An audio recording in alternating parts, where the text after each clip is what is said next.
Hello everyone. Today we will start new chapter of history. This is the last chapter of your syllabus. Chapter 11. New Empires and Kingdoms 300 to 700 CE. CE means Common Era. So let's begin.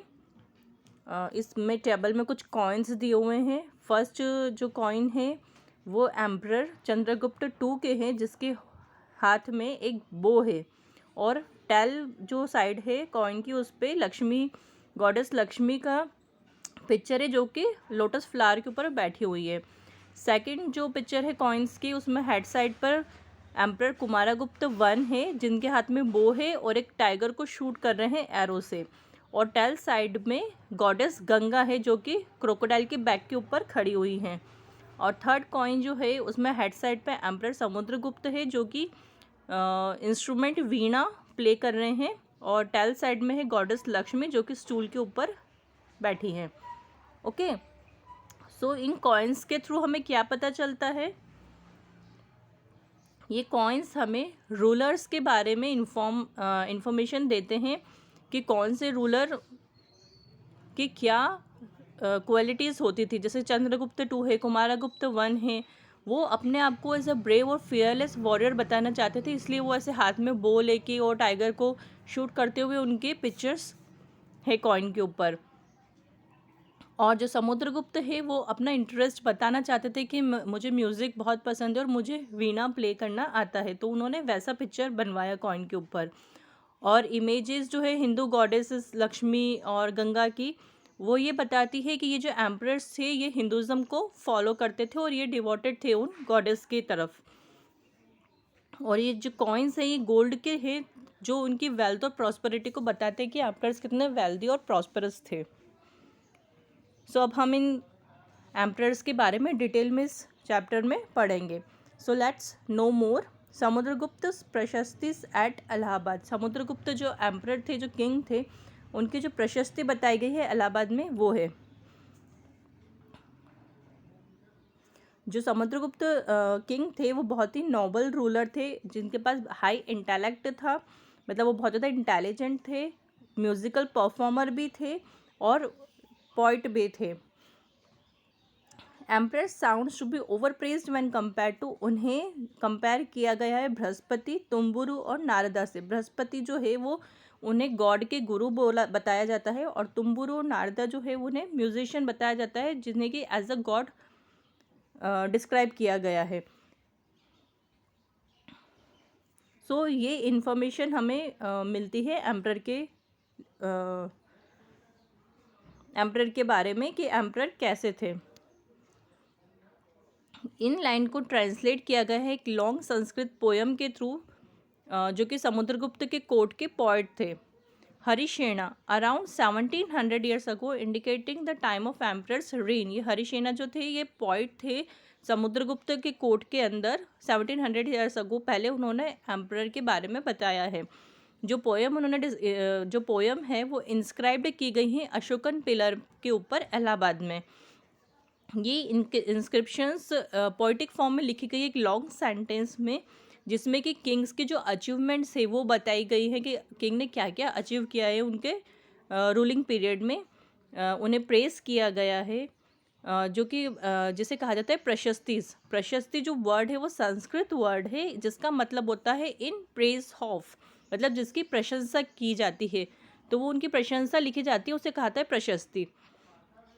Samudragupta एक famous ruler थे Gupta dynasty के जो कि बहुत ज़्यादा powerful थे Indian subcontinent में 4th century CE में. Dynasty was the first one two bring a large part of Indian subcontinent under its control after the decline of Mauryas. जब मौर्यन एम्पायर का डिक्लाइनेशन हुआ उसके बाद से ये फर्स्ट रूलर थे जो कि बहुत ज़्यादा पावरफुल थे. ये रोज हुए after Kushana empire in north broke up into many small independent kingdom.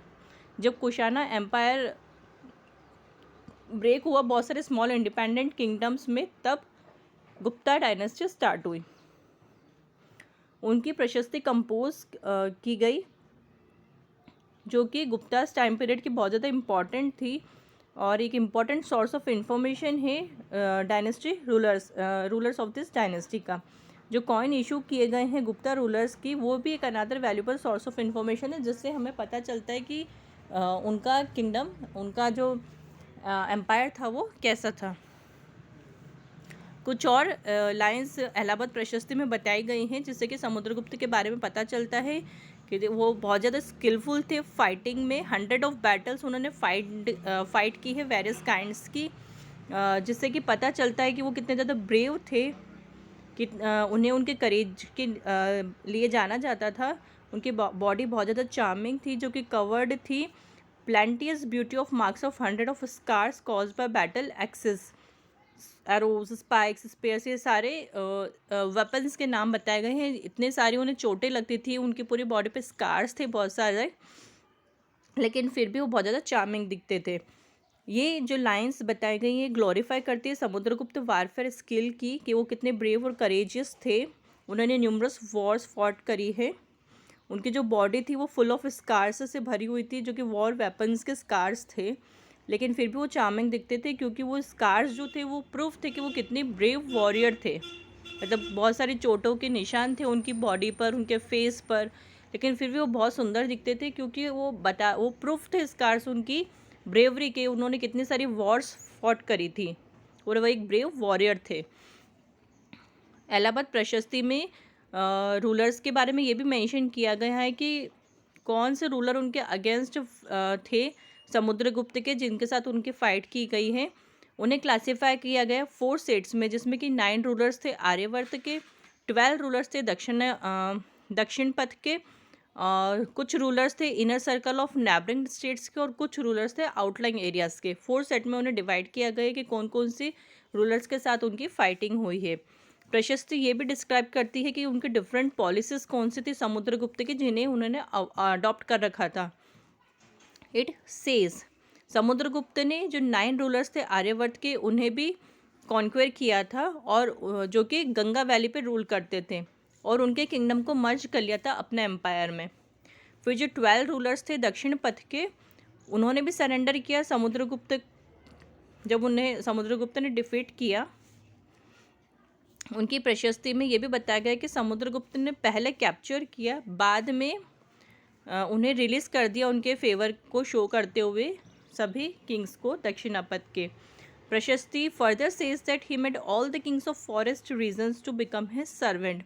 जितने भी सेंट्रल और डेक्कन इंडिया का जो पोर्शन है फॉरेस्ट रीजन वाला, वहाँ के भी जितने किंग्स थे उन्हें भी अपना सर्वेंट बना लिया था। जो फ्रंटियर रूलर्स थे inner circle of neighbouring states में, जो उनके नेबरिंग स्टेट्स थी वहाँ के जो इनर सर्कल के रूलर्स थे, उन्हें डिफीट किया था, जिसमें कि आसाम, कोस्टल बंगाल, नेपाल और नंबर ऑफ गणसंघास, ये सारे रूलर्स को भी उन्होंने डिफीट किया था। उनसे वो सभी टाइप के ट्राइब्यूट्स लेते थे, उन्हें ऑर्डर्स भी देते थे, और वो जो रूलर्स थे वो उनके कोर्ट को विजिट भी करते थे। नेक्स्ट कैटेगरी में जो रूलर्स थे आउटर स्टेट्स के, जैसे कि Kushanas, Shakas, different island countries जो थी, जैसे कि सिम्हाला जो कि अभी श्रीलंका है, इन लोगों ने भी समुद्रगुप्त को सबमिट कर दिया था। अपनी डॉटर्स ऑफर करते थे कि आप हमारे डॉटर से मैरिज कीजिए। उन्हें रिक्वेस्ट करते थे कि वो अच्छे से एडमिनिस्टर करे डिस्ट्रिक्ट और प्रोविंस स्टेट्स को भी। फिगर 1 में कुछ इंपॉर्टेंट एरियाज़ बताए गए हैं जो कि समुद्रगुप्त एम्पायर के अंडर आते थे। जो येलो पोर्शन है वो इनर स्टेट है, जो पर्पल पोर्शन है दैट इज़ आउटर स्टेट, जो पिंक पोर्शन है वो आर्यवर्त है, और बाकी जो स्टार्स और रेड स्टार और ब्लैक स्टार है वो सिटीज़ है, और cities conquered by Gupta present international borders. Okay, Allahabad प्रशस्ति जो है समुद्रगुप्त की, उसमें मेंशन किया गया है कि उनकी जीनोलॉजी कैसी थी, मीन्स उनके एंसेस्टर्स कौन कौन से थे, वो एंसेस्टर की लिस्ट बताई गई है। उसमें बताया गया कि जो फाउंडर थे डायनेस्टी, गुप्ता डायनेस्टी के, वो थे श्री गुप्ता। उनके बाद उनके बेटे आए घटोत्कच, जिन्होंने एम्पायर को कंट्रोल किया। घटोत्कच को सक्सीड किया उनके बेटे ने चंद्रगुप्त वन, और चंद्रगुप्त वन के बेटे थे फिर समुद्रगुप्त। प्रशस्ति में मेंशन किया गया कि जो कुमारा देवी थी, जो कि प्रिंसेस थी लिच्छावी डायनेस्टी की, वो थी समुद्रगुप्त की मदर। प्रशस्ति में ये भी इंफॉर्मेशन दी गई है जो चंद्रगुप्त वन थे वो फर्स्ट रूलर थे गुप्ता डायनेस्टी के, जिन्हें टाइटल दिया गया था महाराज अधिराज का। वो टाइटल फिर फर्दर रिटेन किया उनके बेटे समुद्रगुप्ता ने भी। अर्लियर रूलर्स जो थे श्रीगुप्ता और घटोत्कच, उन्हें टाइटल मिला था सिर्फ महाराजा का। इससे ये सजेस्ट होता है कि जो गुप्ता रूलर्स थे वो इम्पॉर्टेंट थे और पावरफुल कब हुए, चंद्रगुप्त वन के टाइम पीरियड में। जो कॉइन्स और इंस्क्रिप्शन से गुप्ता रूलर्स की, उससे हमें इंफॉर्मेशन मिलती कि समुद्रगुप्त जो थे वो फिर समुद्रगुप्ता के सन कौन थे, Chandragupta two. Means Chandragupta one तो उनके फादर थे और चंद्रगुप्त टू उनके सन थे, जिन्होंने डिफीट किया था लास्ट शाका रूलर को। ये भी बिलीव किया जाता है कि बहुत सारे जो पीपल थे उनके कोर्ट में, जैसे कि ग्रेट संस्कृत पोएट थे कालिदासा और जो सेलिब्रेटेड एस्ट्रोनॉमर है आर्यभट्ट, ये दोनों भी उन्हीं के कोर्ट में थे। किनके, चंद्रगुप्त टू के। जो लास्ट गुप्ता किंग्स थे वो फेमस नहीं थे और पावरफुल भी नहीं थे जैसे कि समुद्रगुप्त थे, इसलिए इवेंचुअली उनका एम्पायर कोलैप्स हो गया 6th सेंचुरी के मिडिल में या फिर 1450 ईयर्स अगो पहले। ओके, देन आए हर्षवर्धन। अभी हमने समुद्रगुप्त के बारे में पढ़ा, अब आए हर्षवर्धन। इनके सोर्स ऑफ इंफॉर्मेशन कौन कौन से हैं, जो स्टोरी पहले दी गई हैं उसमें बताया गया है कि हर्षचरित के पार्ट है वो स्टोरी, जो कि बायोग्राफी है किंग हर्षवर्धन की, लिखी गई है उनके कोर्ट पोएट बाना भट्ट ने संस्कृत में। ओके, जो हर्षवर्धन जो किंग थे उनकी बायोग्राफी है हर्षचरिता, जो कि लिखी है संस्कृत पोएट बाना भट्ट ने। ये भी एक इम्पॉर्टेंट सोर्स ऑफ इंफॉर्मेशन है, लिटरेरी सोर्स ऑफ इंफॉर्मेशन है हर्षवर्धन के बारे में, जो कि रूल करते थे 1400 ईयर्स अगो और बिलोंग टू पुष्यभूति डायनेस्टी। ये कौन सी डायनेस्टी को बिलोंग करते थे, पुष्यभूति डायनेस्टी को। जो बुक है उससे इंफॉर्मेशन मिलती है उनके जियोनोलॉजी के बारे में कि उनके डायनेस्टी कहाँ से स्टार्ट हुई और कौन कौन है उनके लिस्ट में। Mentions how he became a ruler, वो कैसे रूलर बने। जो डिटेल्ड अकाउंट है बुद्धिस्ट पिलग्रिम के जुआन जैंग, जो कि हर्षस कोर्ट में रहते थे, उन्होंने कुछ टाइम उनकी लाइफ के ऊपर थ्रो किया है, लाइट थ्रो की है और रूलिंग पीरियड बताया है हर्षा का।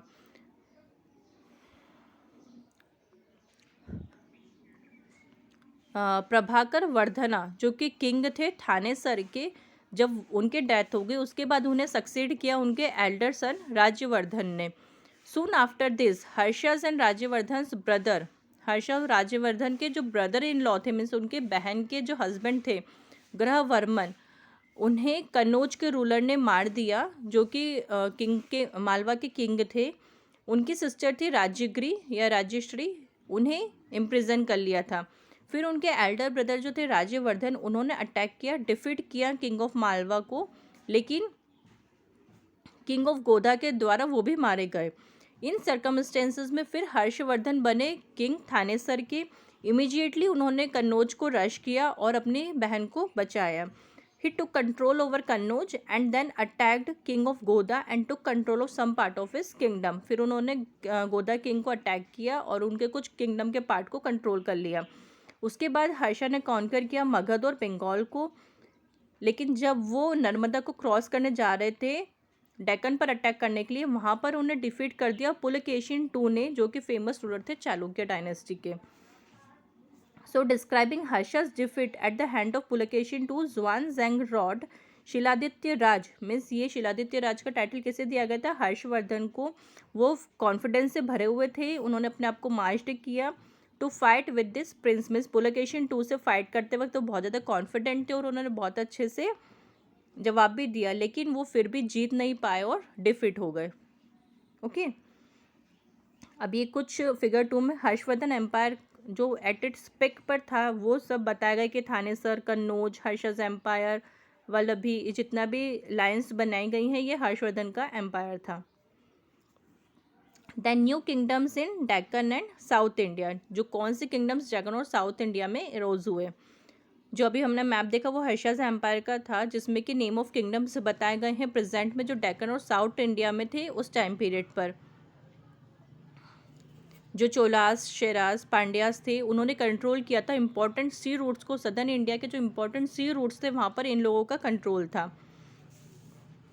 सो 2 न्यू किंगडम्स थे चालुक्य और पल्लवा रूलर्स, जो कि इमर्ज हुए उस रीजन में, अहोले एंड कांचीपुरम, ये उनके इम्पॉर्टेंट सिटीज़ थे। तो हम इन 2 किंगडम्स के बारे में पढ़ते हैं।